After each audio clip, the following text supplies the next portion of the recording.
separating us from Douglas Island is the Juneau Channel, but it is part of the Pacific Ocean. It's not a lake or a creek or a stream, it's the Pacific Ocean. And we're not at a super low tide now, but we're kind of near low tide. There's a thing off to our left that we pass in. It's called a day board, and it's a fixed object, so you can watch the tide go up and down over the course of the day. Right now we're pretty low. It's kind of like a tripod, but it's got like 6 legs.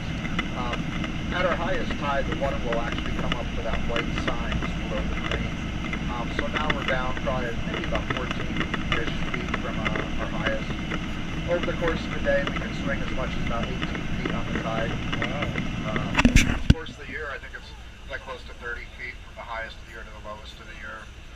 And then off in the distance to our left, you can kind of see how it's kind of, there's mud and silt and stuff. A lot of that is silt coming off the Mendenhall Glacier. It's coming out. Back in the day when Captain Cook was exploring this area, he couldn't get up past about a little bit about where we are now because that area was filled up with icebergs, and now it's actually getting filled in with mud. So we're not officially connected to Douglas Island, but over time that area is slowly filling in. There's actually a run in May where you start on Douglas Island and run across the channel to the airport and back. And most people stay generally dry. They only get wet up to about their knees, but I'm not most people. Both years that I've done it, I've ended up completely submerged. Not because it was fun, but because I stink. Traction, who needs that?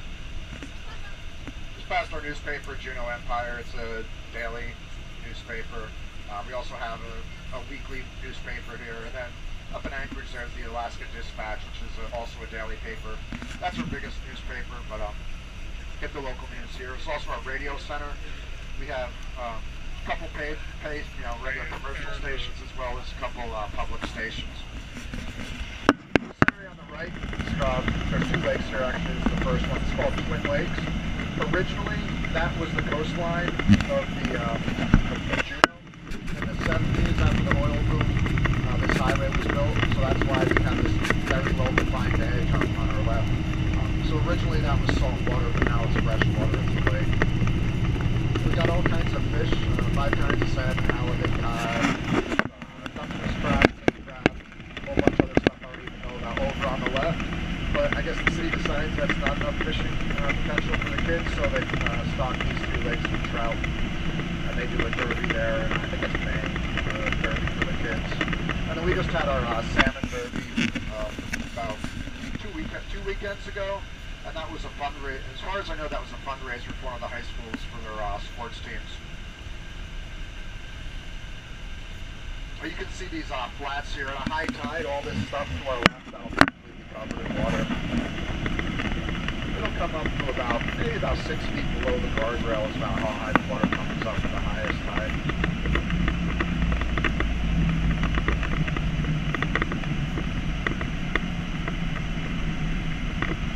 Nice thing about living here is every day the scenery changes a little bit, and the clouds, you get a kind of really personal connection to them, I guess. I mentioned most of the mountains here are about 3,500 feet high.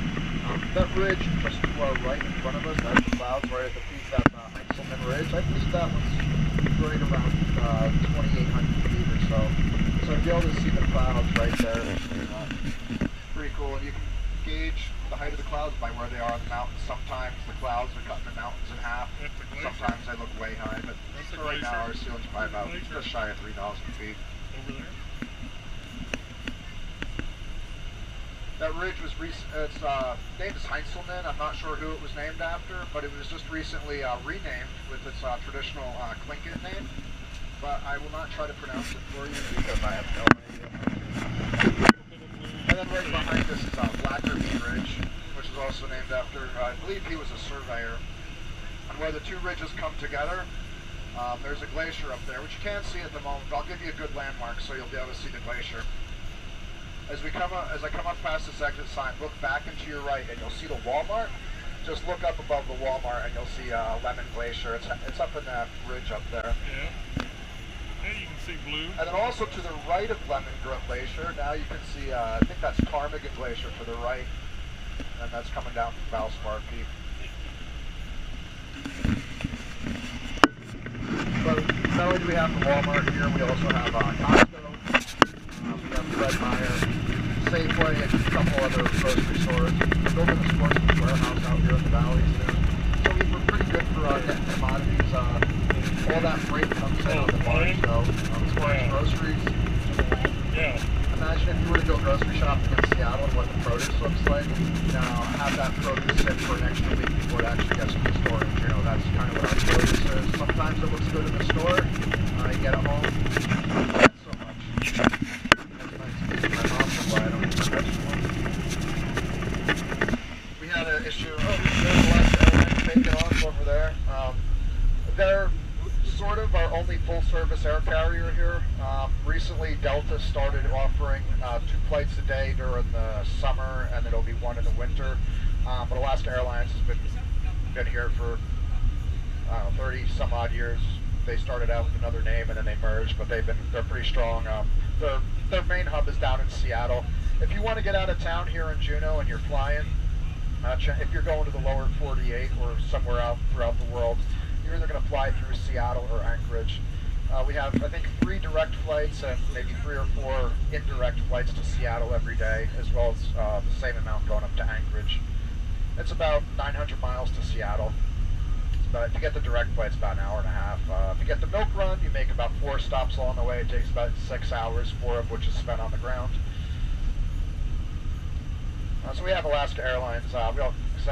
Now we have Delta too, also flying a couple times a day in and out to both Anchorage and Seattle for connections throughout the rest of the world.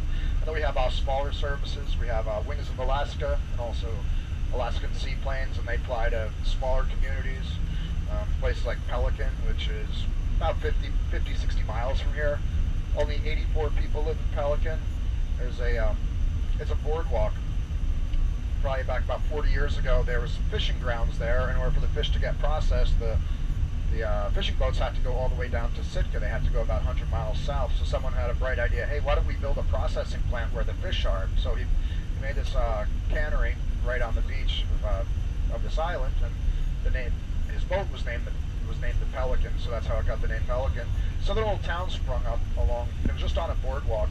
And about 15 years ago, the cannery went bankrupt. So now all that's in Pelican is 84 people. They have a post office.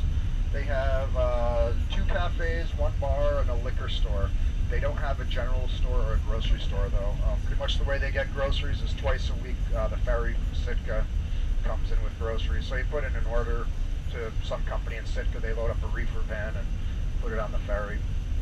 So for a place like that, it's like, hey, we have a Costco. People like, hey, how can you live in such a small town like Juneau? It's like, well, we're pretty big. We got Costco. I also have Amazon Prime, which is a lifesaver. We don't get free 2-day shipping though, but we do get free shipping, which can go anywhere from 3 days to a week, depending on how they decide to do it. U.S. Postal Service is really great in Alaska. Shipping times, I can get stuff priority mail from the East Coast to here in 3 days. FedEx, like FedEx 2-day, what that means is your package is going to sit in Anchorage for 2 days. It takes about a week for FedEx to get here, and same with UPS. So U.S. Postal Service is definitely the way to go. Or if you got something big, you put it on the barge.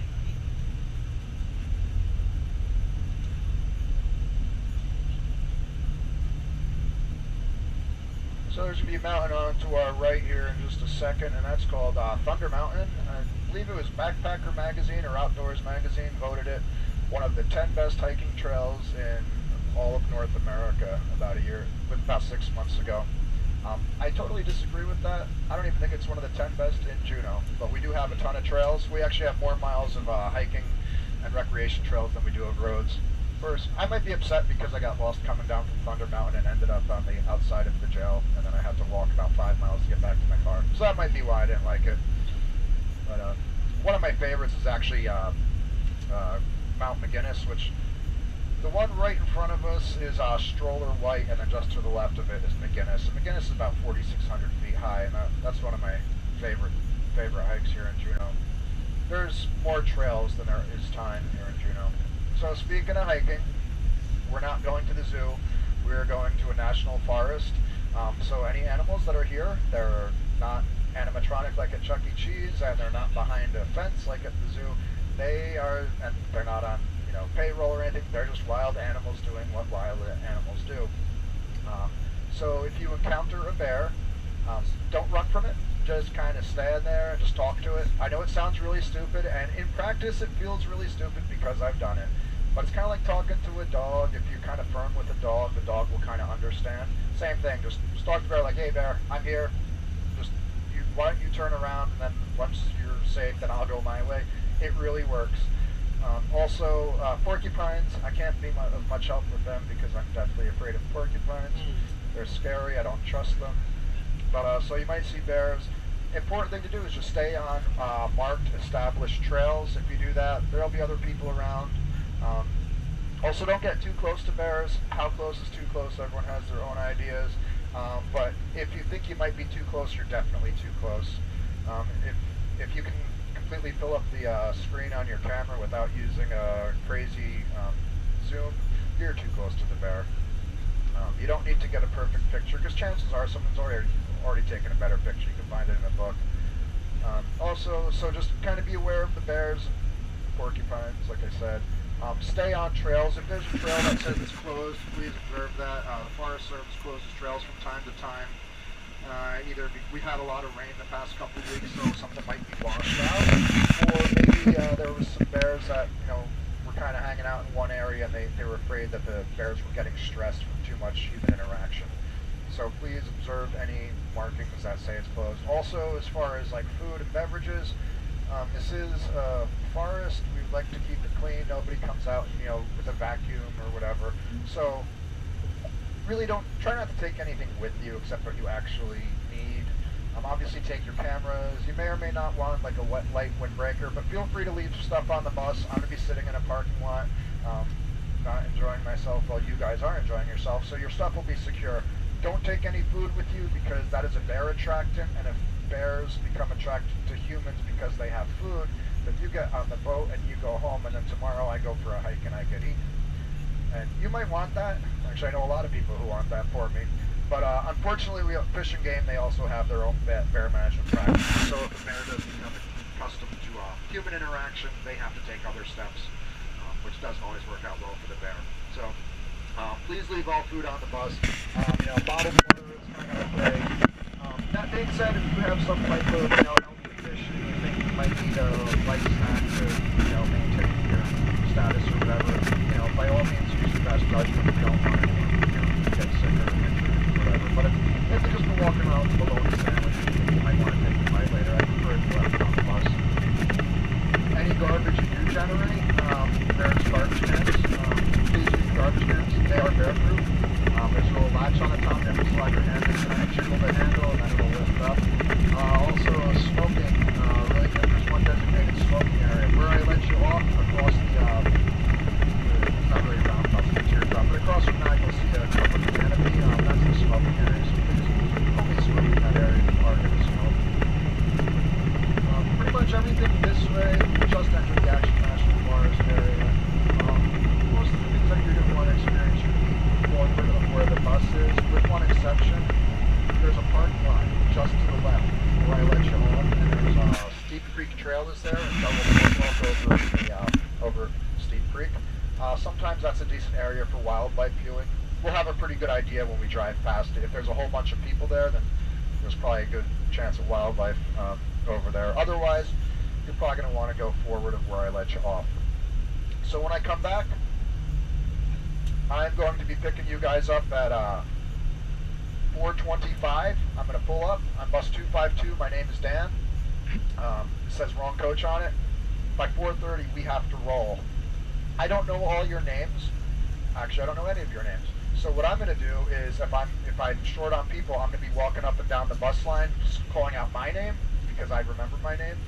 I've had 40 years to work on it, and I finally got it down. So I'm just saying, hey, who's looking for Dan? And if you're not back at 4:30, we are going to have to roll without you. $65 cab ride back to town, or you can walk a mile and a half back this road and catch the city bus. I work for the city bus. You don't want to ride the city bus. So be back at 4:25 and we'll have no problems. Also, if I'm not actually pulled over with my door open, don't rush up to the bus. I'm either in an area where I can't load, or like, or I'm pulling in. When I pull in, I'm going to swing over the sidewalk, and I don't want to clip anyone with my mirror. So just stay back until I come to a stop and open the door, and then feel free to board.